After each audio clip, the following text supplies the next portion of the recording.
नमस्कार श्रोताओं, स्वागत है आपका कथा संग्रहालय में, जहां हम आपके लिए लेकर आते हैं दिलचस्प किस्से और कहानियां।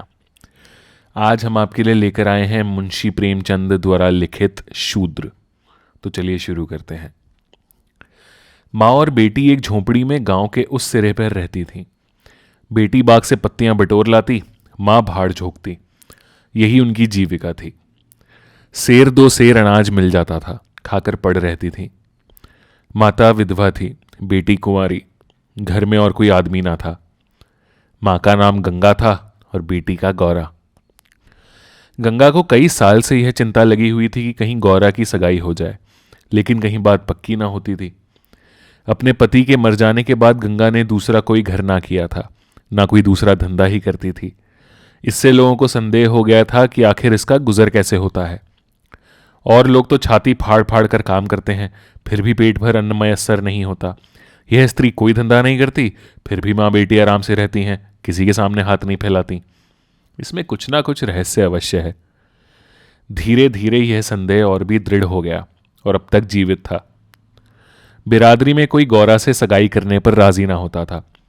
शूद्रों की बिरादरी बहुत छोटी होती है, 10-5 कोस से अधिक उसका क्षेत्र नहीं होता। इसीलिए एक दूसरे के गुण दोष किसी से छिपे नहीं रहते, उन पर पर्दा ही डाला जा सकता है।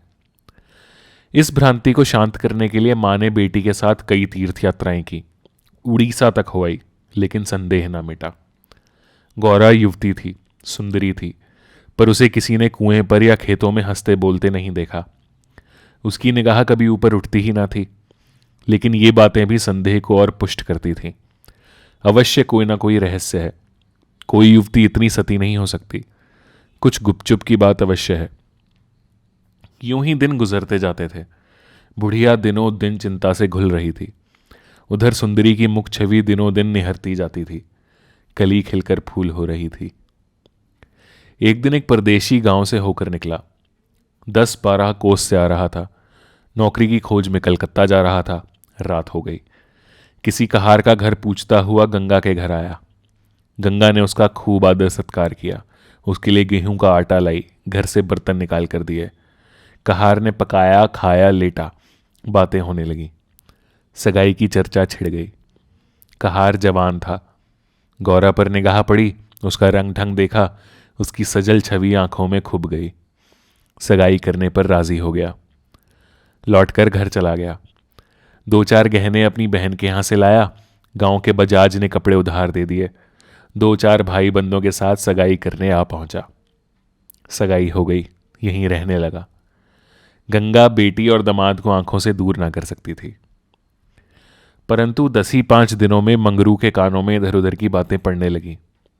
सिर्फ बिरादरी ही के नहीं, अन्य जाति वाले भी उनके कान भरने लगे।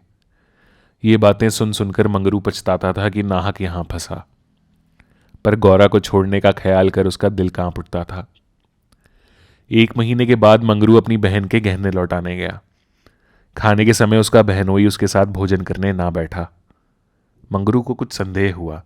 बहनोई से बोला, तुम क्यों नहीं आते? बहनोई ने कहा, तुम खा लो, मैं फिर खा लूंगा। मंगरू ने कहा, बात क्या है, तुम खाने क्यों नहीं उठते? बहनोई बोला, जब तक पंचायत न होगी मैं तुम्हारे साथ कैसे खा सकता हूं? तुम्हारे लिए बिरादरी भी नहीं छोड़ दूंगा। किसी से ना पूछा ना गाछा, जाकर एक हरजाई से सगाई कर ली। मंगरू चौके पर से उठाया, मिर्जई पहनी और ससुराल चला आया। बहन खड़ी रोती रह गई। उसी रात को वह किसी से बिना कुछ कहे सुने गौरा को छोड़कर कहीं चला गया। गौरा नींद में मग्न थी। उसे क्या खबर थी कि वह रत्न जो मैंने इतनी तपस्या के बाद पाया है, मुझे सदा के लिए छोड़े चला जा रहा है। कई साल बीत गए। मंगरू का कुछ पता ना चला। कोई पत्र तक ना आया। पर गौरा बहुत प्रसन्न थी। वह मांग में सिंदूर डालती, रंग बिरंग के कपड़े पहनती और अधरों पर मिस्सी के धड़े जमाती। मंगरू भजनों की एक पुरानी किताब छोड़ गया था। उसे कभी कभी पढ़ती और गाती। मंगरू ने उसे हिंदी सिखा दी थी। टटोल टटोल कर भजन पढ़ लेती थी। पहले वह अकेली बैठी रहती। गांव की और स्त्रियों के साथ बोलते चालते उसे शर्म आती थी। उसके पास वह वस्तु ना थी जिस पर दूसरी स्त्रियां गर्व करती थीं। सभी अपने अपने पति की चर्चा करती।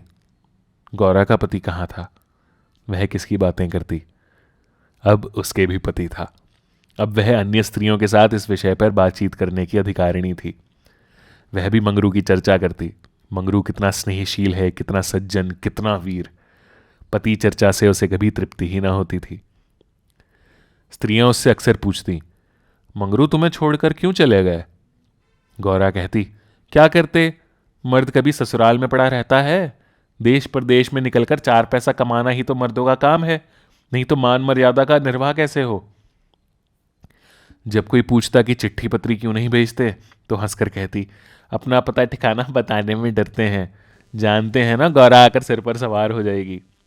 सच कहती हूँ, उनका पता ठिकाना मालूम हो जाए तो यहाँ मुझसे एक दिन भी ना रहा जाए। वह बहुत अच्छा करते हैं कि मेरे पास चिट्ठी पत्री नहीं भेजते।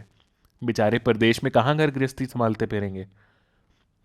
एक दिन किसी सहेली ने कहा, हम ना मानेंगे, तुझसे जरूर मंगरू से कोई झगड़ा हो गया है, नहीं तो बिना कुछ कहे सुने क्यों चले जाते?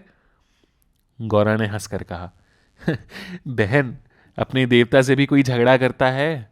वह मेरे मालिक हैं, भला मैं उनसे झगड़ा करूंगी? जिस दिन झगड़े की नौबत आएगी कहीं डूब मरूंगी। मुझसे कहकर जाने पाते, मैं उनके पैरों से लिपट ना जाती।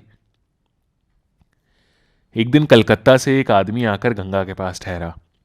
पास ही के किसी गांव में अपना घर बताया। कलकत्ता में वह मंगरू के पड़ोस में ही रहता था। मंगरू ने उससे गौरा को अपने साथ लाने को कहा था।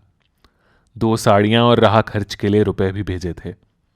गौरा फूली न समाई, बूढ़े ब्राह्मण के साथ चलने को तैयार हो गई। चलते वक्त वह गांव की सब औरतों से गले मिली। गंगा उसे स्टेशन तक पहुंचाने गई। सब कहते थे बेचारी लड़की के भाग जग गए, नहीं तो यहां कुड़ कर मर जाती। रस्ते भर गौरा सोचती, ना जाने वे कैसे हो गए होंगे। अब तो मूछें अच्छी तरह निकल आई होंगी। परदेश में आदमी सुख से रहता है, देह भर आई होगी, बाबू साहब हो गए होंगे। मैं पहले 2-3 दिन उनसे बोलूंगी नहीं, फिर पूछूंगी तुम मुझे छोड़कर क्यों चले गए। अगर किसी ने मेरे बारे में कुछ बुरा भला कहा ही था तो तुमने उसका विश्वास क्यों कर लिया? तुम अपनी आंखों से ना देखकर दूसरों के कहने पर क्यों गए? मैं भली हूं या बुरी हूं तो तुम्हारी। तुमने मुझे इतने दिनों रुलाया क्यों? तुम्हारे बारे में अगर इसी तरह कोई मुझसे कहता तो क्या मैं तुमको छोड़ देती? जब तुमने मेरी बाह पकड़ ली तो तुम मेरे हो गए, फिर तुम में लाख ऐब हो मेरी बला से। चाहे तुम तुर्क ही क्यों ना हो जाओ, मैं तुम्हें छोड़ नहीं सकती। तुम क्यों मुझे छोड़कर भागे? क्या समझते थे भागना सहज है? आखिर झक मारकर बुलाया कि नहीं? कैसे ना बुलाते, मैंने तो तुम्हारे ऊपर दया की कि चली आई, नहीं तो कह देती कि मैं ऐसे निर्दयी के पास नहीं जाती, तो तुम अपने आप दौड़े आते। तप करने से देवता भी मिल जाते हैं, आकर सामने खड़े हो जाते हैं, तुम कैसे ना आते? वह धरती बार बार उद्विग्न हो होकर बूढ़े ब्राह्मण से पूछती, अब कितनी दूर है? धरती के छोर पर रहते हैं क्या? और भी कितनी ही बातें वह पूछना चाहती थी, लेकिन संकोचवश पूछ ना सकती थी। मन ही मन अनुमान करके अपने को संतुष्ट कर लेती थी। उनका मकान बड़ा सा होगा, शहर में लोग पक्के घरों में रहते हैं। जब उनका साहब इतना मानता है तो नौकर भी होगा। मैं नौकर को भगा दूंगी, मैं दिन भर पड़े पड़े क्या किया करूंगी? बीच बीच में उसे घर की याद भी आ जाती थी। बेचारी अम्मा रोती होंगी, अब उन्हें घर का सारा काम आप ही करना पड़ेगा। न जाने बकरियों को चराने ले जाती हैं या नहीं। बेचारी दिन भर मेमे करती होंगी। मैं अपनी बकरियों के लिए महीने महीने रुपए भेजूंगी। जब कलकत्ता से लौटूंगी तब सबके लिए साड़ियाँ लाऊंगी। तब मैं इस तरह थोड़ी लौटूंगी।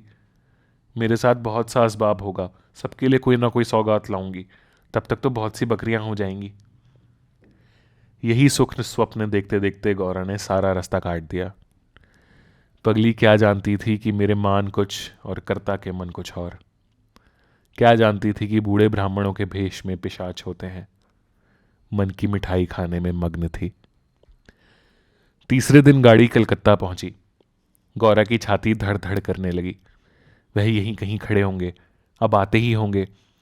यह सोचकर उसने घूंघट निकाल लिया और संभल बैठी, मगर मंगरू वहां ना दिखाई दिया। बूढ़ा ब्राह्मण बोला, मंगरू तो यहां नहीं दिखाई देता। मैं चारों ओर छान आया, शायद किसी काम में लग गया होगा, आने की छुट्टी ना मिली होगी। मालूम भी तो ना था कि हम लोग किसी गाड़ी से आ रहे हैं। उनकी राह क्यों देखें, चलो डेरे पे चलते हैं। दोनों गाड़ी पर बैठकर चले। गौरा कभी तांगे पर सवार ना हुई थी। उसे गर्व हो रहा था कि कितने ही बाबू लोग पैदल जा रहे हैं, मैं तांगे पर बैठी हूं। एक क्षण में गाड़ी मंगरू के डेरे पर पहुंच गई। एक विशाल भवन था, अहाता साफ सुथरा, साइबान में फूलों के गमले रखे हुए थे। ऊपर चढ़ने लगी, विस्मय, आनंद और आशा से। उसे अपनी सुधि ही ना थी। सीढ़ियों पर चढ़ते चढ़ते पैर दुखने लगे। यह सारा महल उनका है। किराया बहुत देना पड़ता होगा। रुपए को तो वह कुछ समझते ही नहीं। उसका हृदय धड़क रहा था कि कहीं मंगरू ऊपर से उतरते आ ना रहे हों और सीढ़ी पर भेंट हो गई तो मैं क्या करूंगी।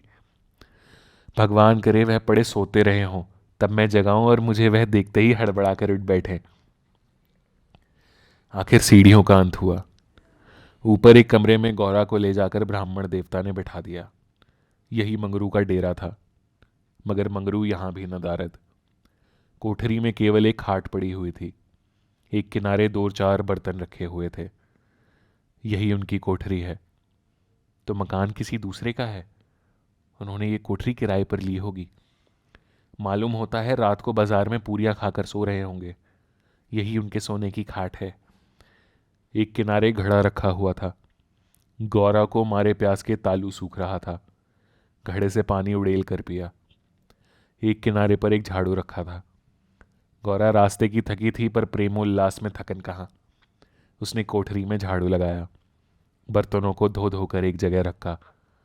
कोठरी की एक एक वस्तु, यहां तक कि उसकी फर्श और दीवारों में उसे आत्मीयता की झलक दिखाई देती थी।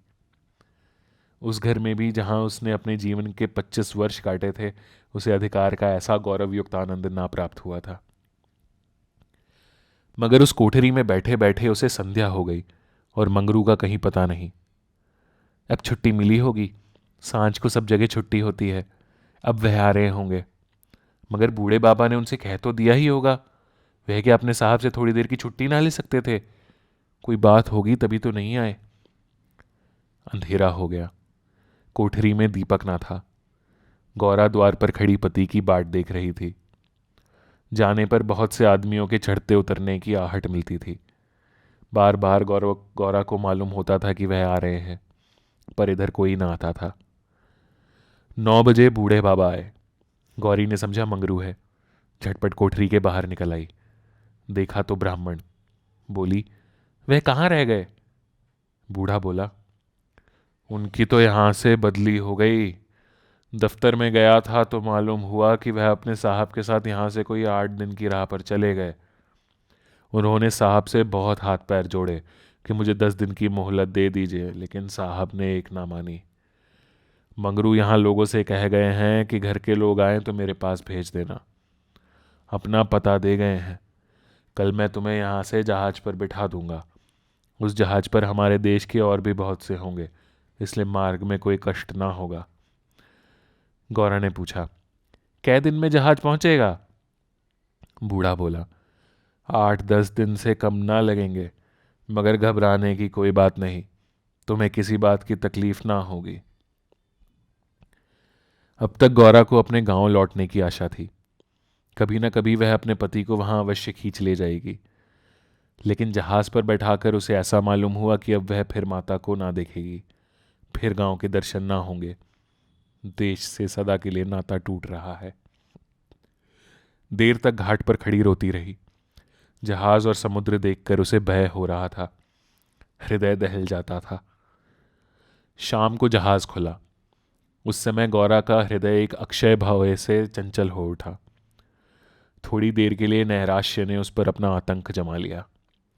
ना जाने किस देश जा रही हूं। उनसे भेंट भी होगी या नहीं। उन्हें कहाँ खोजती फिरूंगी। कोई पता ठिकाना भी तो नहीं मालूम।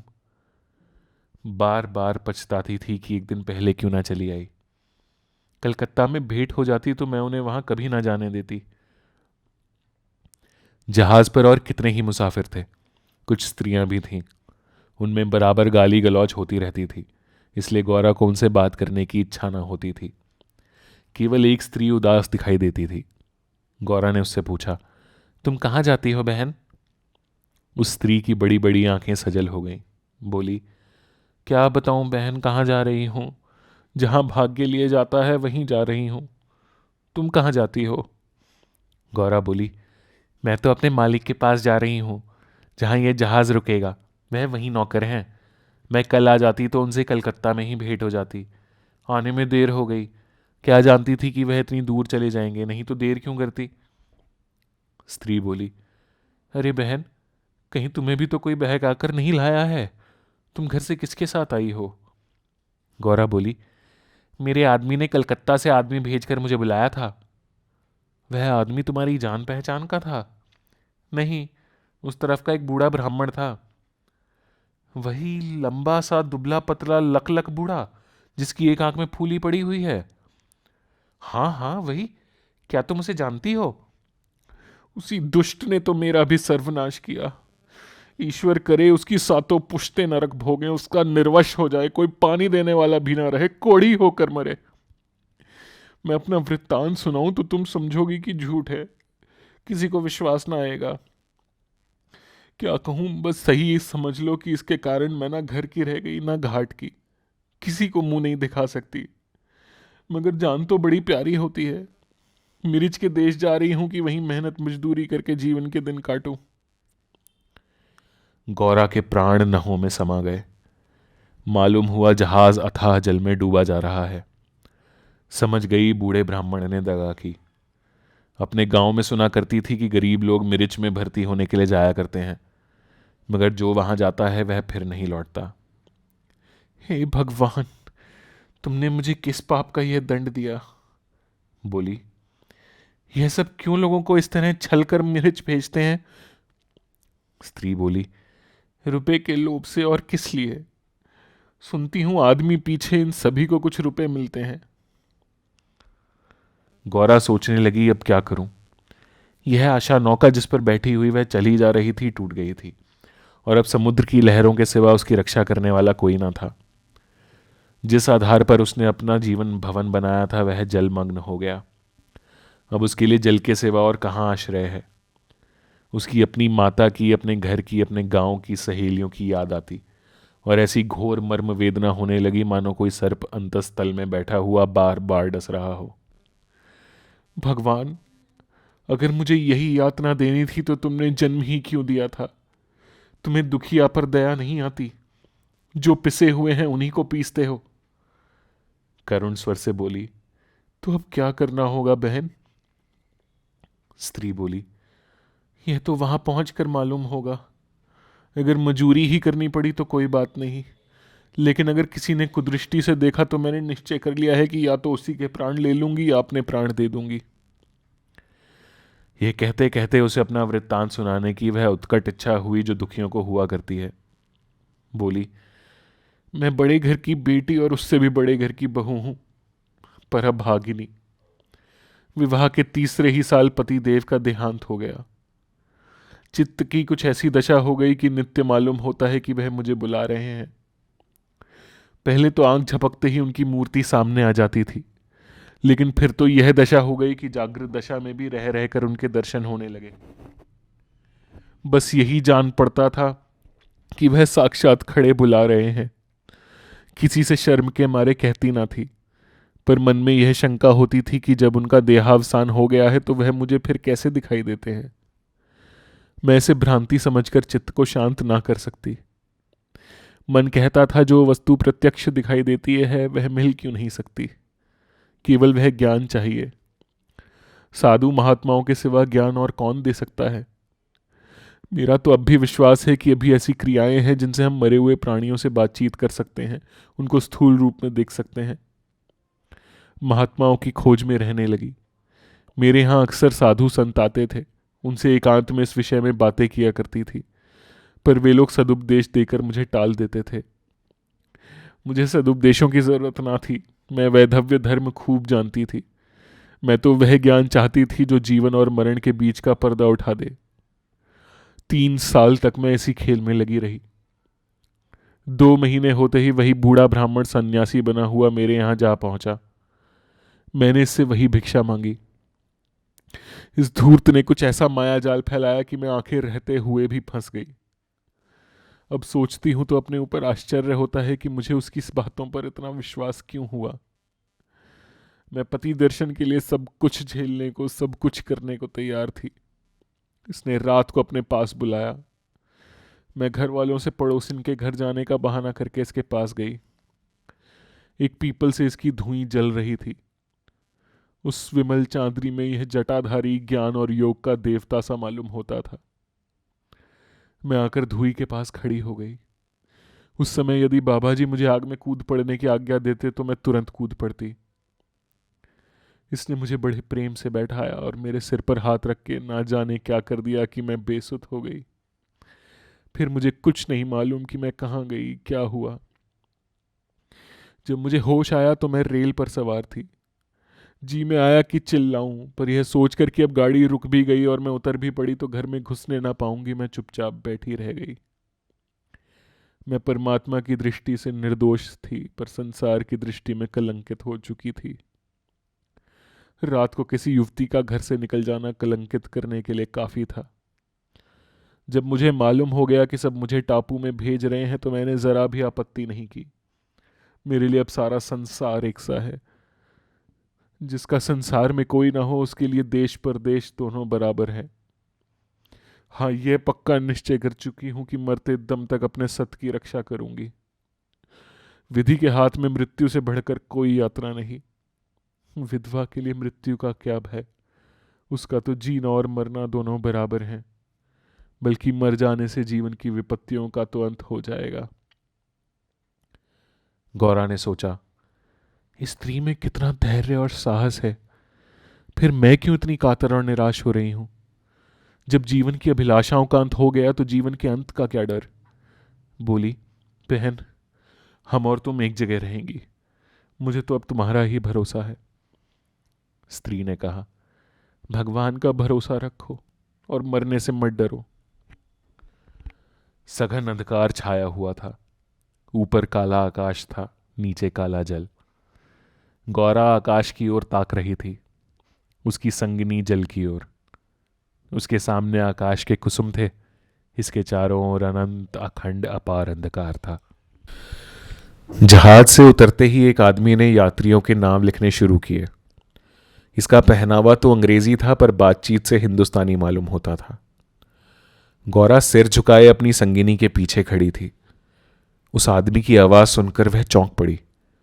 उसने दबी आंखों से उसकी ओर देखा। उसके समस्त शरीर में सनसनी दौड़ गई। क्या स्वप्न तो नहीं देख रही हूं? आंखों पर विश्वास ना आया। फिर उस पर निगाह डाली।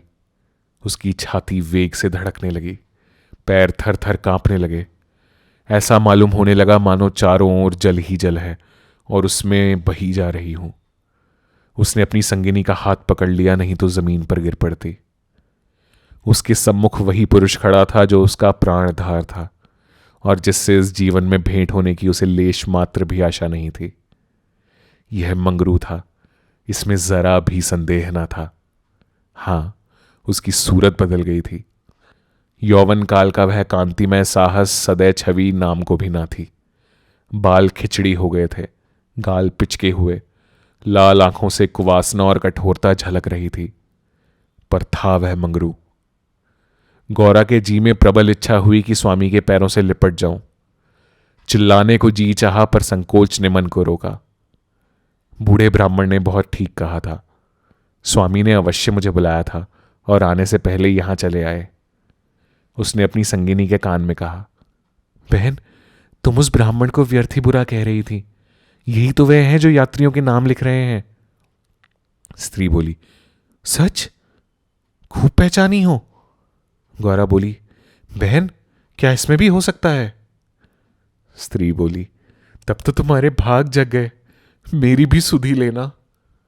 गौरा ने कहा, भला बहन, ऐसा भी हो सकता है कि यहां तुम्हें छोड़ दूं?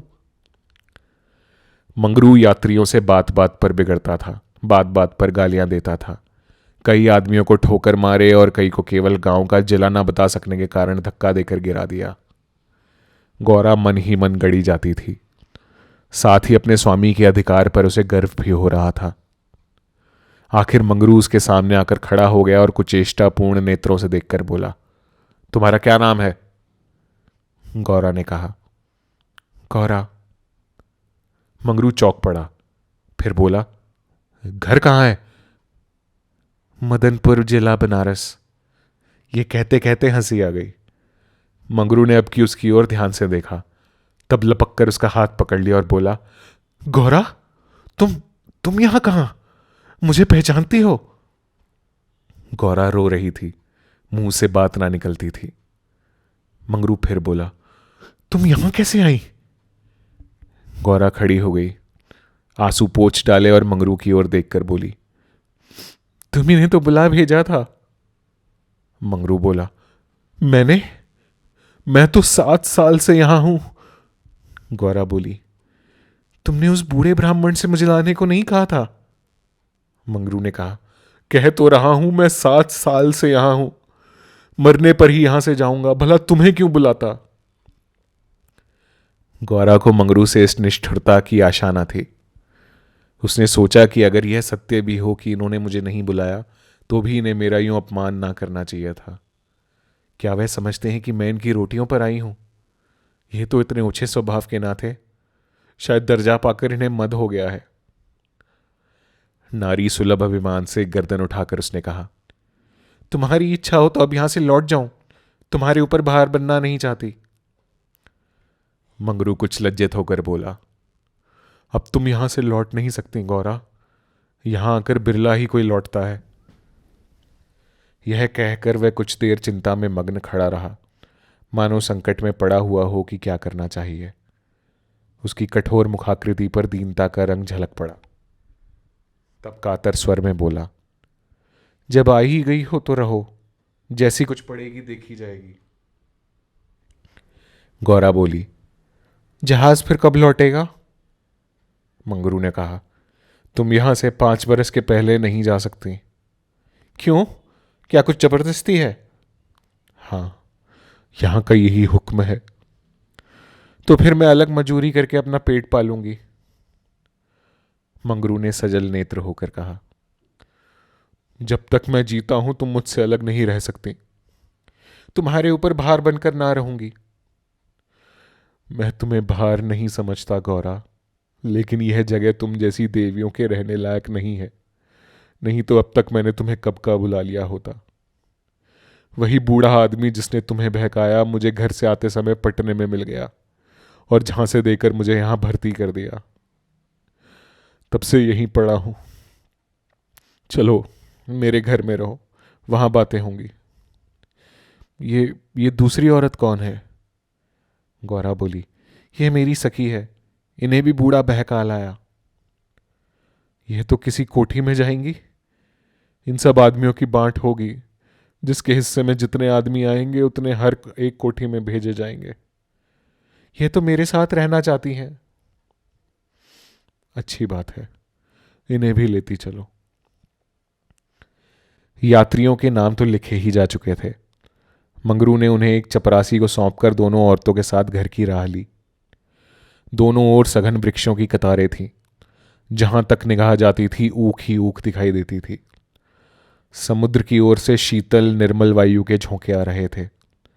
अत्यंत सुरम्य दृश्य था, पर मंगरू की निगाह उस ओर ना थी। वह भूमि की ओर ताकता सिर झुकाए संदिग्ध चाल से चला जा रहा था, मानो मन ही मन कोई समस्या हल कर रहा हो। थोड़ी ही दूर गए थे कि सामने से 2 आदमी आते हुए दिखाई दिए। समीप आकर दोनों रुक गए और एक ने हंसकर कहा, मंगरू, इनमें से एक हमारी है। दूसरा बोला, और दूसरी मेरी। मंगरू का चेहरा तमतमा उठा था। भीषण क्रोध से कांपता हुआ बोला, ये दोनों मेरे घर की औरतें हैं, समझ गए? इन दोनों ने जोर से कह कहा मारा और एक ने गौरा के समीप आकर उसका हाथ पकड़ने की चेष्टा करके कहा, ये मेरी है, चाहे तुम्हारे घर की हो चाहे बाहर की। बच्चू, हमें चकमा देते हो? मंगरू बोला, कासिम, इन्हें मत छेड़ो, नहीं तो अच्छा ना होगा। मैंने कह दिया मेरे घर की औरतें हैं। मंगरू की आंखों से अग्नि की ज्वाला सी निकल रही थी।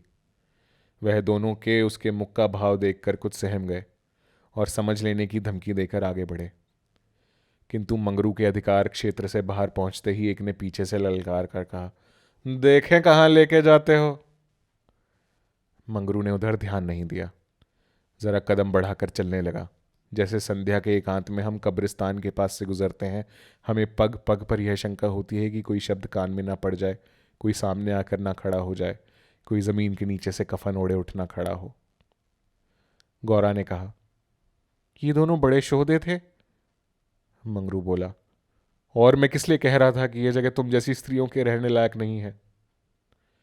सहसा दाहिनी तरफ से एक अंग्रेज घोड़ा दौड़ाता हुआ आ पहुंचा और मंगरू से बोला, वेल जमादार, ये दोनों औरतें हमारी कोठी में रहेगा, हमारी कोठी में कोई औरत नहीं है।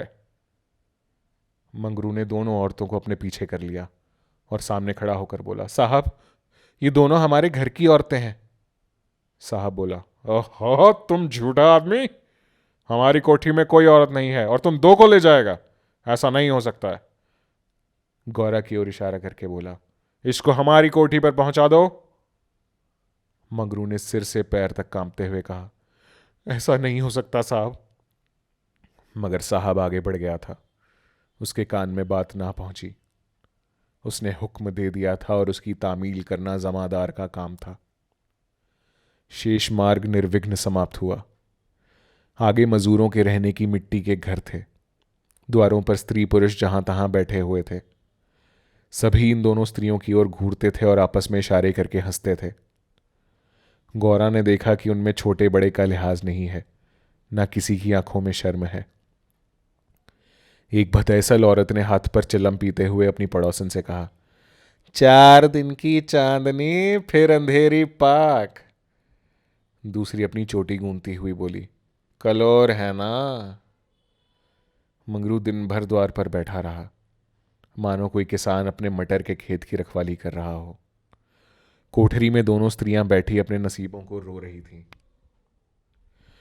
इतनी देर में दोनों को यहां की दशा का परिचय कराया गया था।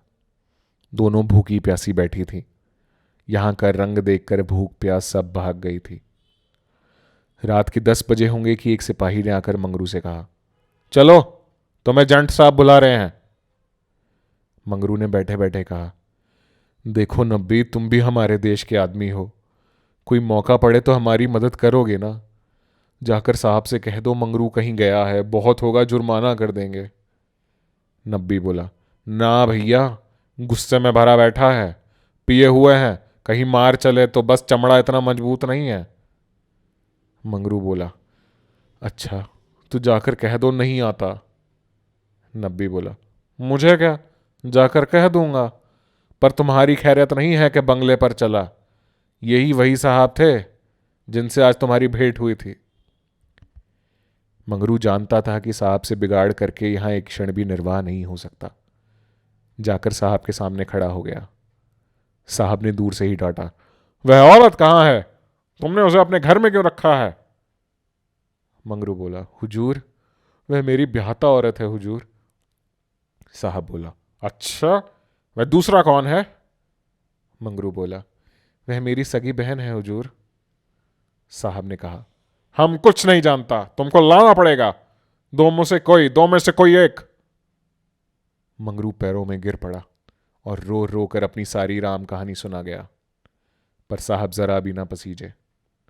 अंत में वह बोला, हुजूर वह दूसरी औरतों की तरह नहीं है, अगर यहां आ भी गई तो प्राण दे देंगी। साहब ने हंसकर कहा, हो जान देना इतना आसान नहीं है। नब्बी बोला, अरे मंगरू, अपनी दांव रोते क्यों हो, तुम हमारे घर नहीं घुसते थे, अब भी जब घात पाते हो जा पहुंचते हो, अब क्यों रोते हो। एजेंट बोला, ओ ये बदमाश है, अभी जाकर लाओ, नहीं तो हम तुमको हंटरों से पीटेगा। मंगरू बोला, हुजूर जितना चाहे पीट लें, मगर मुझसे यह काम करने को ना कहें जो मैं जीते जी नहीं कर सकता। एजेंट बोला, हम 100 हंटर मारेगा। मंगरू बोला, हुजूर 1000 हंटर मार लें, लेकिन मेरे घर की औरतों से ना बोलें। एजेंट नशे में चूर था। हंटर लेकर मंगरू पर पिल पड़ा और लगा सड़ासड़ जमाने। 10-12 कोड़े मंगरू ने धैर्य के साथ सहे, फिर हाय हाय करने लगा। देह की खाल फट गई थी और मांस पर चाबुक पड़ता था तो बहुत जब्त करने पर भी कंठ से आर्त ध्वनि निकल आती थी और अभी 100 में से कुछ 15 चाबुक पड़े थे। रात के 10 बज गए थे। चारों ओर सन्नाटा छाया था और उस नीरव अंधकार में मंगरू का करुण विलाप किसी पक्षी की भांति आकाश में मंडला रहा था। वृक्षों के समूह भी हतबुद्धि से खड़े मौन रोदन की मूर्ति बने हुए थे। यह पाषाण हृदय लंपट विवेक शून्य जमादार इस समय एक अपरिचित स्त्री के सतीत्व की रक्षा करने के लिए अपने प्राण तक देने को तैयार था, केवल इस नाते कि यह उसकी पत्नी की संगिनी थी। वह समस्त संसार की नज़रों में गिरना गवारा कर सकता था, पर अपनी पत्नी की भक्ति पर अखंड राज्य करना चाहता था। इसमें अणुमात्र की कमी भी उसके लिए असह्य थी। उस अलौकिक भक्ति के सामने उसके जीवन का क्या मूल्य था। ब्राह्मणी तो जमीन पर ही सो गई थी, पर गौरा बैठी पति की बाट जो रही थी। अभी तक वह उससे कोई बात नहीं कर सकी थी। 7 वर्षों की विपत्ति कथा कहने और सुनने के लिए बहुत समय की जरूरत थी, और रात के सिवा वह समय फिर कब मिल सकता था। उसे ब्राह्मणी पर कुछ क्रोध सा आ रहा था कि यह क्यों मेरे गले का हार हुई, इसी के कारण तो वह घर में नहीं आ रहे हैं। यकायक वह किसी का रोना सुनकर चौंक पड़ी। भगवान, इतनी रात का कौन दुख का मारा रो रहा है? अवश्य कोई कहीं मर गया है। वह उठकर द्वार पर आई और यह अनुमान करके कि मंगरू यहां बैठा हुआ है, बोली, वह कौन रो रहा है, जरा देखो तो। लेकिन जब कोई जवाब न मिला तो वह स्वयं कान लगाकर सुनने लगी। सहसा उसका कलेजा धक से हो गया। ये तो उन्हीं की आवाज है। अब आवाज साफ सुनाई दे रही थी। मंगरू की आवाज थी। वह द्वार के बाहर निकल आई। उसके सामने एक गोली के पेपर एजेंट का बंगला था। उसी तरफ से आवाज आ रही थी। कोई उन्हें मार रहा है। आदमी मार पड़ने पर ही इस तरह रोता है। मालूम होता है वही साहब उन्हें मार रहा है। वह वहां खड़ी ना रह सकी। पूरी शक्ति से उस बंगले की ओर दौड़ी। रास्ता साफ था। एक क्षण में वह फाटक पर पहुंच गई, पर फाटक बंद था। उसने जोर से फाटक पर धक्का दिया, लेकिन वह फाटक ना खुला, और कई बार जोर जोर से पुकारने पर भी कोई बाहर ना निकला। तो वह फाटक के जंगलों पर पैर रखकर भीतर कूद पड़ी, और उस पार जाते ही उसने एक रोमांचकारी दृश्य देखा। मंगरू नंगे बदन बरामदे में खड़ा था और एक अंग्रेज उसे हंटरों से मार रहा था। गौरा की आंखों के सामने अंधेरा छा गया। वह एक छलांग में साहब के सामने जाकर खड़ी हो गई और मंगरू को अपने अक्षय प्रेम सबल हाथों से ढांक कर बोली, सरकार, दया करो, इनके बदले मुझे जितना मार लो, पर इनको छोड़ दो। एजेंट ने हाथ रोक लिया और उन्मत्त की भांति गौरा की ओर कई कदम आकर बोला, हम इसको छोड़ दे तो तुम मेरे पास रहेगा। मंगरू के नथने फड़कने लगे। यह पामर नीच अंग्रेज मेरी पत्नी से इस तरह बातें कर रहा है। अब तक वह जिस अमूल्य रत्न की रक्षा के लिए इतनी यातनाएं सह रहा था, वही वस्तु साहब के हाथ में चली जा रही है। यह असह्य था। उसने चाहा कि लपक कर साहब की गर्दन पर चढ़ बैठूं, जो कुछ होना है हो जाए। यह अपमान सहने के बाद जीकर ही क्या करूंगा। लेकिन नब्बी ने उसे तुरंत पकड़ लिया और कई आदमियों को बुलाकर उसके हाथ पांव बांध दिए। मंगरू भूमि पर छटपटाने लगा। गौरा रोती हुई साहब के पैरों पर गिर पड़ी और बोली, हुजूर, इन्हें छोड़ दे, मुझ पर दया करें। एजेंट बोला, तुम हमारे पास रहेगा। गौरा ने खून का घूंट पीकर कहा, हाँ, रहूंगी। बाहर मंगरू बरामदे में पड़ा कराह रहा था। उसकी देह में सूजन थी और घावों में जलन। सारे अंग जकड़ गए थे। हिलने की भी शक्ति ना थी।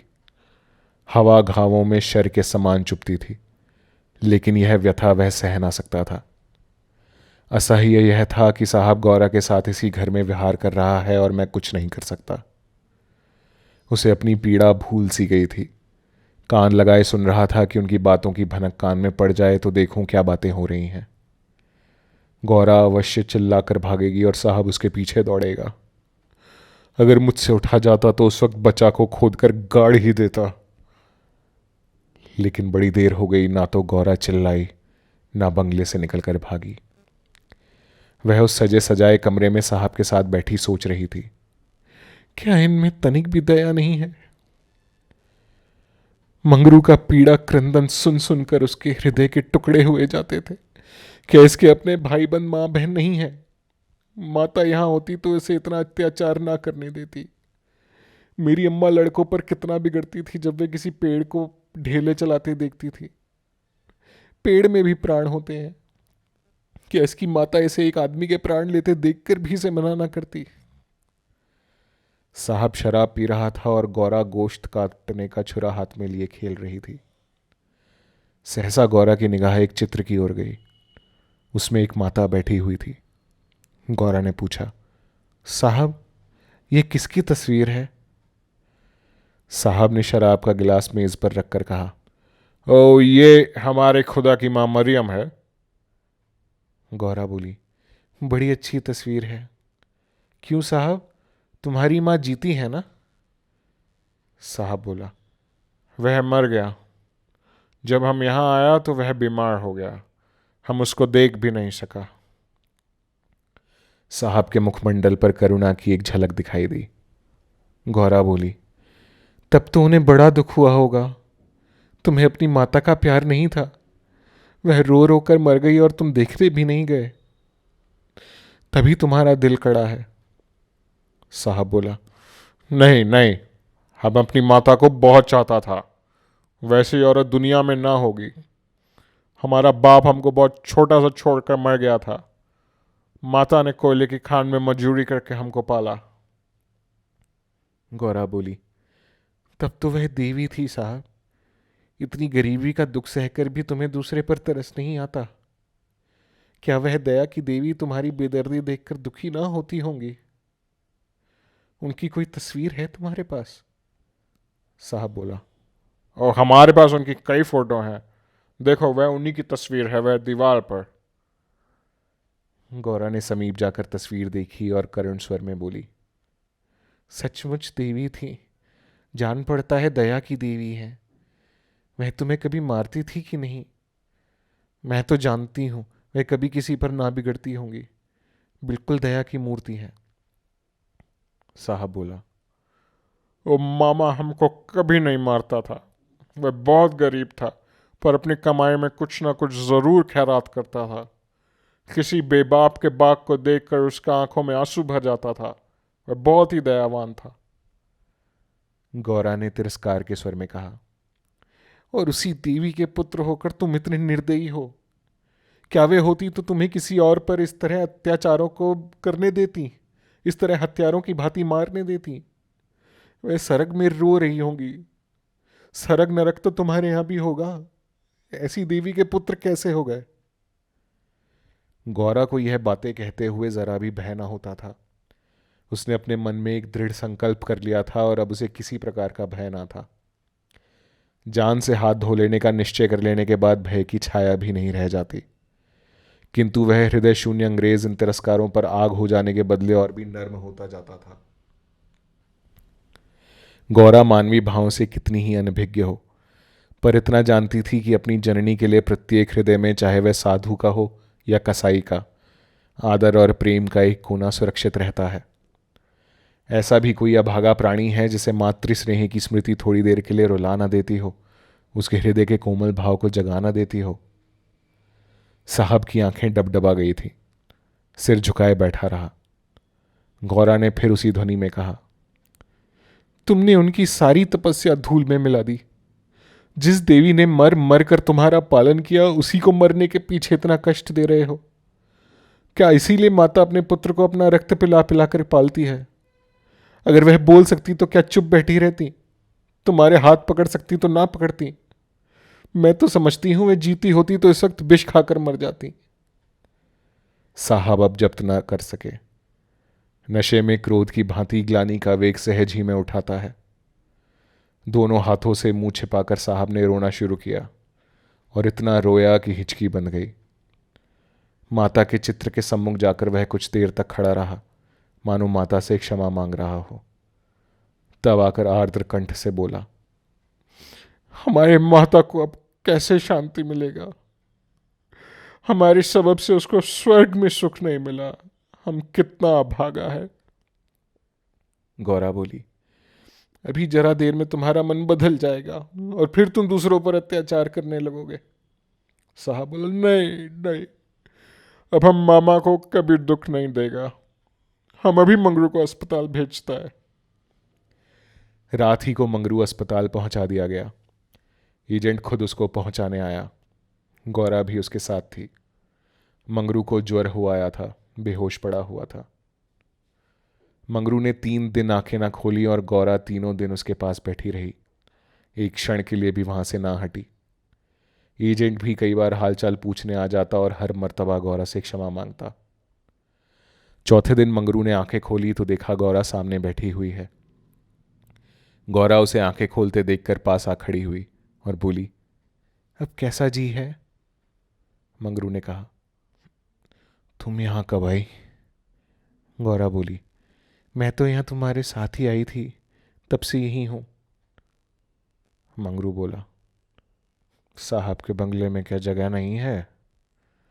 गौरा बोली, अगर बंगले की चाह होती तो 7 समुद्र पार तुम्हारे पास क्यों आती? मंगरू बोला, आखिर कौन सा सुख दे दिया है? तुम्हें यही करना था तो मुझे मर क्यों ना जाने दिया? गौरा ने झुंझलाकर कहा, तुम इस तरह की बातें मुझसे ना करो, ऐसी बातों से मेरी देह में आग लग जाती है। मंगरू ने मुंह फेर लिया। मानो उसे गौरा की बात पर विश्वास नहीं आया। दिन भर गौरा मंगरू के पास बेदाना पानी खड़ी रही। गौरा ने कई बार उसे बुलाया लेकिन वह चुप्पी साधे रह गया। यह संदेह युक्त निरादर कोमल हृदय गौरा के लिए असह्य था। जिस पुरुष को वह देवतुल्य समझती थी, उसके प्रेम से वंचित होकर वह कैसे जीवित रह सकती थी? यही प्रेम उसके जीवन का आधार था। उसे खोकर अब वह अपना सर्वस्व खो चुकी थी। आधी रात से अधिक बीत चुकी थी। मंगरू बेखबर सोया हुआ था। शायद वह कोई स्वप्न देख रहा था। गौरा ने उसके चरणों पर सिर रखा और अस्पताल से निकली। मंगरू ने उसका परित्याग कर दिया था। वह भी उसका परित्याग करने जा रही थी। अस्पताल के पूर्व दिशा में एक फरलांग पर एक छोटी सी नदी बहती थी। गौरा उसके कगार पर खड़ी हो गई। अभी कई दिन पहले वह अपने गांव में आराम से पड़ी हुई थी। उसे क्या मालूम था कि जो वस्तु इतनी मुश्किल से मिल सकती है वह इतनी आसानी से खोई भी जा सकती है। उसे अपनी माँ की, अपने घर की, अपनी सहेलियों की, अपनी बकरी के बच्चों की याद आई। वह सब कुछ छोड़कर इसीलिए यहां आई थी। पति के ये शब्द, क्या साहब के बंगले में जगह नहीं है, उसके मर्म स्थान में बाणों के समान चुभे हुए थे। यह सब मेरी ही तो कारण हुआ। मैं ना रहूंगी तो वह फिर आराम से रहेंगे। सहसा उसे ब्राह्मणी की याद आ गई। उस दुखिया के दिन यहां कैसे कटेंगे? चलकर साहब से कह दूं कि उसे या तो उसके घर भेज दें या किसी पाठशाला में काम दिला दें। वह लौटना ही चाहती थी कि किसी ने पुकारा, गौरा, गौरा। वह मंगरू का करुण कंपित स्वर था। वह चुपचाप खड़ी हो गई। मंगरू ने फिर पुकारा, गौरा, गौरा, तुम कहां हो? मैं ईश्वर से कहता हूं कि। गौरा ने और कुछ ना सुना। वह धम से नदी में कूद पड़ी। बिना अपने जीवन का अंत किए वह स्वामी की विपत्ति का अंत ना कर सकती थी। धमाके की आवाज सुनते ही मंगरू भी नदी में कूदा। वह अच्छा तैराक था, मगर कई बार गोते मारने पर भी गौरा का कहीं पता ना चला। प्रातःकाल दोनों लाशें साथ साथ नदी में तैर रही थीं। जीवन यात्रा में उन्हें वह चिरसंग कभी ना मिला था। स्वर्ग यात्रा में दोनों साथ साथ जा रहे थे। तो ये थी आज की कहानी। उम्मीद है आपको अच्छी लगी होगी। ऐसी ही एक और दिलचस्प कथा के साथ आपके सामने फिर प्रस्तुत होंगे। तब तक के लिए नमस्कार।